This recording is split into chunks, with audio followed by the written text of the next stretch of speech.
नमस्कार, बिहार मिथिला न्यूज में आपका स्वागत है। मैं मनोज। आज लगातार अब समय आ गया है कि चुनाव और मतगणना के बाद क्षेत्र का विश्लेषण करने का, हार और जीत का विश्लेषण करने का, ये काफी महत्वपूर्ण मायने रखता है।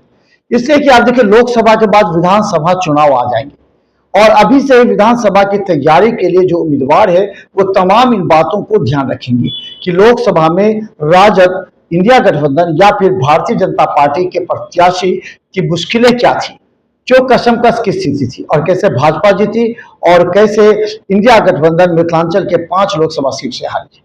इसका विश्लेषण करेंगे। हमने भी इससे पहले दिखाया दरभंगा में किस तरह गोपाल जी ठाकुर ने सीधा शिफ्ट कर दिया था मोदी पर, इसीलिए गोपाल जी ठाकुर की जीत हुई। ये गोपाल जी ठाकुर की रणनीति थी, क्योंकि वो जानते थे उनके खिलाफ लोग हैं, तो मोदी के सपोर्ट करने के लिए, मोदी को वोट डालने के लिए उन्होंने प्रेरित किया, जिससे लोग मोदी को वोट डाले और गोपाल जी ठाकुर जीत हुई। अब हम बात करेंगे आज मधुबनी लोकसभा की। देखिए, मधुबनी लोकसभा का भी कई ऐसे महत्वपूर्ण मायने थे। सबसे पहले हम बता दें कि अशोक यादव की जीत का कारण, अशोक यादव हंसमुख प्रवृत्ति के हैं, उन्हें कभी आक्रोशित देखा नहीं गया है। उन्हें कुछ लोग बोल भी देते हैं तो मुस्कुरा के टाल देते हैं। उनके चेहरे पर शिकन, गुस्सा, आक्रोश नहीं देखा गया आज तक। लेकिन अशोक यादव की एक खासियत रही है कि वो लोगों की बात सुनते हैं। लोग जितने भी बात इस बार लोकसभा चुनाव के दरमियान उनको कही, उन्होंने पूरी बातों को गंभीरता से सुना और कहा कि ठीक है, चुनाव जीतने के बाद हम कुछ काम कर सकते हैं। इसके अलावा अशोक यादव को जहां बुलाया गया, जहां जाते थे, वहां वो जाकर के लोगों से मिलते थे। लेकिन ये अब सांसद के लिए संभव नहीं है कि वो सभी के घरों में जाकर मुलाकात करें। लेकिन चुनाव जीतने के बाद उन्होंने कहा कि वो लोगों से जाकर के मिलेंगे, उनकी समस्या को सुनेंगे और दिल्ली से समाधान करेंगे। देखिए, उनके जीत का 3 कारण उनके स्वभाव और उनका जो व्यक्तिगत विचार था। दूसरा, सभी की समस्या सुनी। दूसरा जो था वो है हुकुमदेव नारायण यादव। हुकुमदेव नारायण यादव जो उनके पिता हैं, सांसद रह चुके हैं और केंद्रीय राज्य मंत्री भी रह चुके हैं। उन्होंने बड़ी गंभीरता से उन क्षेत्रों में दौरा किया, उन क्षेत्रों में जाकर काम किया जहां पर अशोक यादव के खिलाफ आक्रोश की बात, एक नैरेटिव जो कि फैलाई गई थी, उसको उन्होंने वहां काम करने का प्रयास किया। जैसे देखिए, जाले, क्योंकि मोहम्मद अली अशरफ फातमी अगर 2 विधानसभा को ज्यादा गंभीरता से ले रहे थे, वो था जाले और कोयटी। तो इस दोनों में हुकुमदेव नारायण यादव लगातार काम करते रहे। उन्होंने यादवों को एकत्रित किया, उन्होंने यादवों से क्षमा मांगी, उन्होंने कहा कि हमने काम किया है यादवों को लेकर। अब देखिए, अब फातिमी गुट के लोगों का कहना है कि यादवों ने वहां वोट नहीं दिया, लेकिन हमारा जो सर्वे उस समय बता रहा था उसे न बीजेपी मान रही थी न राजद मान रहे थे। हमने कहा था कि 70 और 30 में यादव बढ़ जाएंगे, यानी 70% यादव राष्ट्रीय जनता दल को देंगे, जबकि 30% यादव सीधा अशोक यादव को देंगे। क्योंकि हमने यादव बेल्ट में जाकर के हमने उनकी बातें सुनी, उनसे बातें वार्तालाप की, उनके मुद्दों को समझा, उनके विचारों को समझा, तब हमें लगा कि यहाँ यादव 30% किसी भी तरह मोदी के नाम पर अशोक यादव को देंगे। तो देखिए, यादवों को वोट बैंक को एकत्रित करने का काम अंतिम समय में, यानी चुनाव से 5 दिन पहले हुकुमदेव नारायण यादव ने किया। इसके बाद बता दें, तीसरा सबसे बड़ा काम जो हुआ वो था अमित शाह का रहिका में कार्यक्रम। अमित शाह ने रहिका में आकर के अपने कार्यक्रम में मार्फत से जितने लोगों को संदेश दिया, वहां बड़ी संख्या में लोग वहां पहुंचे थे, वहां 1 लाख से ज्यादा लोग वहां पहुंचे थे। उनके संदेश को 5 लाख लोगों तक पहुंचा दिया गया कि आखिर इस बार चुनाव में मुद्दा क्या है। उन्होंने गंभीरता से जो बातें कही, वो निश्चित तौर पर वो इशारा कर रहा था मोहम्मद अली अशरफ फातमी के खिलाफ वोट करने के लिए, और उन्होंने उसको एकजुट किया। और एकजुट करने के बाद उस मुद्दे को हम बता दें कि जाले से जीवेश मिश्रा, जो लगातार उस क्षेत्र में काम कर रहे थे, उन्होंने कहा था कि इस पहली बार 70,000 से हम आगे थे, इस बार कम से कम 30,000 से आगे रहेंगे, और वो 24,000 के आसपास लीड दिला दिए बीजेपी को। तो जीवेश मिश्रा काम की, यानी अमित शाह के कार्यक्रम के बाद जो विधायक थे, जो अशोक यादव के जो नेता थे, जिनको टारगेट दिया गया था, उन लोगों ने काम किया, पूरा मोटिवेट किया। अब जरा इसका मायने समझ लीजिए, 5,10,000 कुछ वोट से वोट मिले अशोक यादव और फातिमी जी को 3,88,000 के आसपास मिले। अब जब आप पिछड़ा विश्लेषण कर लीजिए, मधुबनी से डॉक्टर शकील अहमद को लगभग 1.5 लाख मत मिले थे और बद्रीपुर में जो राष्ट्रीय जनता दल और वीआईपी के उम्मीदवार थे उनको 1,29,000, 1.5 लाख मान लीजिए, यानी 3 लाख। इस दोनों को मिला दीजिए तो 3 लाख हुए। मुस्लिमों की जो वोट बैंक है वो लगभग 5 लाख के करीब है और अगर 5 लाख को अगर 50% जोड़ लीजिए तो 2.5 लाख और यादवों की 3 लाख, तो उनकी अभी आबादी अगर समझ लीजिए 50% ही जोड़े तो 1.5 लाख, यानी 3 लाख और 1.5 लाख 4.5 लाख आने चाहिए मोहम्मद अली असरफ फातिमी को। इसलिए समझ लीजिए कि यादवों का वोट मुझे उतना नहीं मिला, इसलिए मोहम्मद अली असरफ फातिमी को 3 लाख और 1.5 लाख 4.5 होना चाहिए, लगभग 388, यानी कि 1,51,000 मत से मोहम्मद अली असरफ फातिमी हारे चुनाव। हालांकि वोट प्रतिशत कम हुई, वोट की संख्या में कमी आई, लेकिन ये जो स्थिति थी उसमें कहा जाए तो कोई ज्यादा बड़ा, जो कि मोहम्मद अली असरफ फातिमी सोच रहे थे कि मधुबनी जाने से ज्यादा वोट बैंक उनके पास होंगे, ज्यादा लोग उनके समर्थक होंगे, वो ऐसा कुछ नजर नहीं आया। ये बाद में मोहम्मद अली असरफ फातिमी को चुनाव से 2-3 दिन पहले समझ में आने लगा था। तो इस तरह अशोक यादव ने अपनी जीत का पताका लहराया और दिल्ली जाने से पहले उन्होंने बिहार मिल्खा न्यूज को कहा कि वो अपने क्षेत्र की समस्या के लिए सजग हैं और संसदीय दल की बैठक के बाद जब वो लौटेंगे तो आम जनता के बीच जाकर जो मुख्य समस्या है, जो विकास के काम है, उसको वो पूरी तरह करेगी। अब चलिए हम बता दें मोहम्मद अली असरफ फातिमी हारे क्यों। ये भी बात तो महत्वपूर्ण है, क्योंकि मोहम्मद अली असरफ फातिमी को अशोक यादव ने भी आरोप लगाया था और ये बात भी सत्य थी, सभी जानते हैं। आप दरभंगा के नेता कहने लगे हैं कि फातिमी जी का दरभंगा छोड़कर मधुबनी जाना गलत था, यह गलत निर्णय था मोहम्मद अली असरफ फातिमी का, ये दरभंगा की जनता कह रही है।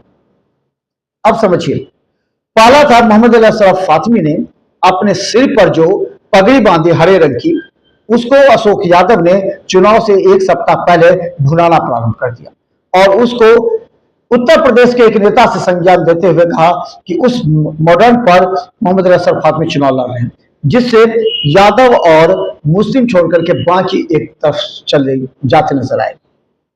दूसरी बात कि मोहम्मद अली असरफ फातिमी का ज्यादा ध्यान था बिस्फी, क्वेटी और जाली, लेकिन तीनों जगह बीजेपी ने लीड किया। बिस्फी में भी लीड किया 15-20 हजार से, आपको 8,500 से क्वेटी में जीत ली थी। हालांकि कोई कहते हैं 30,000, अभी तक उसका पूरा क्लियर नहीं है, लेकिन जो सूचना हमें, जबकि 24,000 से जाले लीड किया बीजेपी।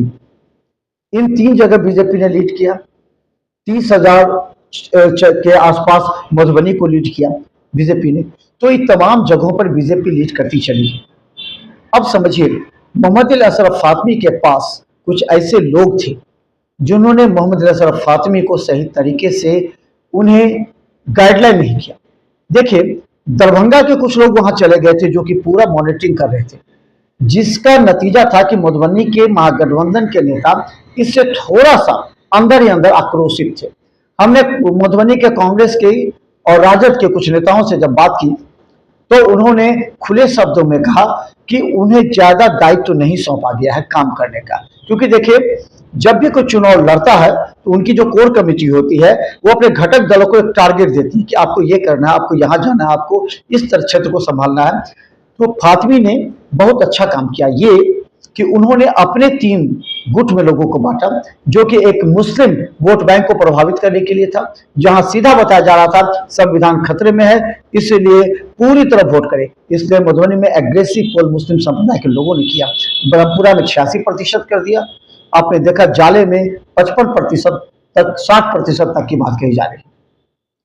तो मोहम्मद अली असरफ फातिमी का ये जो था कि एक जो उनका टीम था वो मुस्लिम संप्रदाय क्षेत्रों में जाकर के लोगों को कन्विंस किया, दूसरा यादवों के क्षेत्र में भी जाकर कन्विंस किया।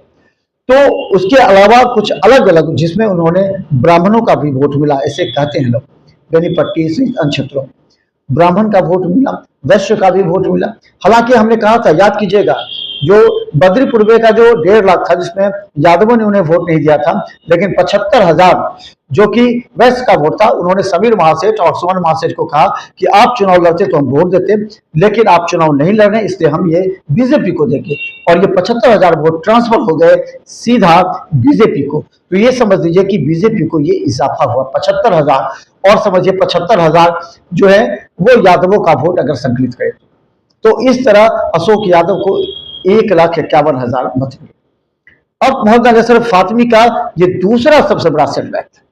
तीसरा जो था वो ये था कि मोहम्मद अली अशरफ फातमी कुछ लोगों से मिसगाइड हो गए। हमने जिस क्षेत्र में जाकर काम किया उस क्षेत्र के फीडबैक ही हम मोहम्मद अली अशरफ फातमी को देना चाहते थे, लेकिन उनके लोगों ने सुनी नहीं। उनके लोगों ने हमें कहा कि हमने जब हमारी खबरों को देखते थे तो पूछते थे, अशोक यादव भी पूछते थे, उनके टीम के लोग पूछते थे कि खबर क्या थी। एक मीडिया होने के नाते जो उस क्षेत्र की खबर थी, खबर के अनुसार हम वहाँ जो हमारे न्यूज चैनल से जाता था उसको वो फीडबैक लेकर के काम करते थे। लेकिन मोहम्मद अली अशरफ फातमी की टीम इसको गंभीरता से नहीं लिया। और हम बता दें, बाहर के टीम्स को इसमें लगाया गया, जिससे निश्चित तौर पर उन लोगों को अनुभव कम था। और हमने अनुभव के आधार पर जब भी रहका, जाले और क्वेटी के उन यादव बहुल क्षेत्रों में काम किया, उन लोगों की जब हमने राय समझी तब हमें लग गया कि 30% यादव अशोक यादव के सपोर्ट में चले गए, जबकि 90% यादव की बात लास्ट तक फातमी समर्थक करते रहे। उन्होंने इस पर ध्यान नहीं दिया, लेकिन अब बाद में फातमी समर्थक कहते हैं कि यादवों ने वोट नहीं दिया इसीलिए चुनाव हार गए। तो ये बात फातमी जी को पहले ही समझना चाहिए था, क्योंकि हमने कहा था कि मोहम्मद अली अशरफ फातमी के लिए मधुबनी का ये चुनाव आसान नहीं है, क्योंकि 4,69,000 वोट से के मार्जिन से अशोक यादव चुनाव जीते हैं और मोहम्मद अली अशरफ फातमी को 5 लाख वोट लाना पड़ेगा, लेकिन 3,88,000 तक ले आए। इस वजह से उनको चुनाव में हार का मुंह देखना पड़ा। मोहम्मद अली अशरफ फातमी जब चुनाव काउंटिंग हॉल से निकले तो ज्यादा उनके चेहरे पर कोई निराशा नहीं थी। हालांकि उन्होंने कहा कि वो समीक्षा करेंगे कि हार का, लेकिन उन्होंने कहा कि अभी मधुबनी में रहेंगे, मधुबनी की राजनीति से रहेंगे, उनके लिए जो लोग काम किए उनके लोगों के लिए काम करेंगे। उन्होंने कहा कि आगे विधानसभा चुनाव भी देखना है, क्योंकि आने वाले समय में विधानसभा कोयटी से उनके पुत्र डॉक्टर फराज फातमी की लड़ने की संभावना है। अगर वो एक सीट मांगेंगे राजद से तो मोहम्मद अली अशरफ फातमी डॉक्टर फराज फातमी के लिए मांगे। लेकिन आपको बता दें कि कोयटी से ही मिश्री लाल यादव के पुत्र धीरज यादव भी अपनी दावेदारी दे चुके हैं कि वो राजद से चुनाव लड़ेंगे और कोयटी से लड़ेंगे। इस परिस्थिति में अब ये देखना है कि वहां का यादव एक बार फिर धीरज यादव या मिश्री लाल यादव के साथ होता है या फिर डॉक्टर फराज फातमी के साथ। लेकिन चुनाव हारने के बाद मोहम्मद अली अशरफ फातमी निकलने के बाद उन्होंने विधानसभा चुनाव का भी जिक्र किया था। लेकिन हम बता दें, इस बार के चुनाव में निश्चित तौर पर मधुबनी से काफी सबक लेने की आवश्यकता है। अशोक यादव ने भी एक नैरेटिव प्रस्तुत किया, वो था कि मोदी के नाम पर वोट दीजिए। दूसरी तरफ लोगों ने कहा था कि मोदी को हराने के लिए वोट दीजिए। हमने क्षेत्र में जाकर जब लोगों से पूछा और कहा कि देखिए 2 बातें आ रही हैं, एक कह रहे कि मोदी को हटाना है, दूसरा कह रहे मोदी को लाना है। इसमें समझ लीजिए बात समझ में आ गया था कि कौन लोग मोदी को हटाना चाहते हैं, कौन लोग मोदी को जिताना चाहते हैं। उसके बाद 2 भागों में बट गया। इस वजह से अशोक यादव की जीत हुई। हालांकि इसमें समीक्षा करने की भी आवश्यकता है। मोहम्मद अली अशरफ फातमी गंभीरता से समीक्षा करेंगे, क्योंकि ये चुनाव उनके लिए काफी महत्वपूर्ण था। क्योंकि आने वाले समय में मोहम्मद अली अशरफ फातमी को टिकट कहां से मिलता है या नहीं मिलता है, ये बात का विषय होगा। लेकिन ये सामने में दिख जाएगा कि मोहम्मद अली अशरफ फातमी की एक बहुत बड़ी चुनौती थी, एक कठिन अग्नि परीक्षा थी कि इस बार किसी तरह चुनाव जीतना जिसमें वो असफल हो। तो देखते रहे बिहार में कांग्रेस, क्योंकि आगे हम दिखाएंगे कि संजय झा को मंत्री पद मिलेगा, कौन सा मंत्री पद मिलेगा और किस तरह संजय झा इंडिया गठबंधन के खिलाफ नीतीश कुमार को एनडीए के साथ जोड़ने में लगे हैं। क्योंकि ये चर्चा चल रही है कि बहुत कुछ संजय झा के हाथों में है। देखते रहिए बिहार में कांग्रेस। यूट्यूब में सब्सक्राइब कीजिए, जीटीपी और सिटी केबल चैनल पर 24 घंटे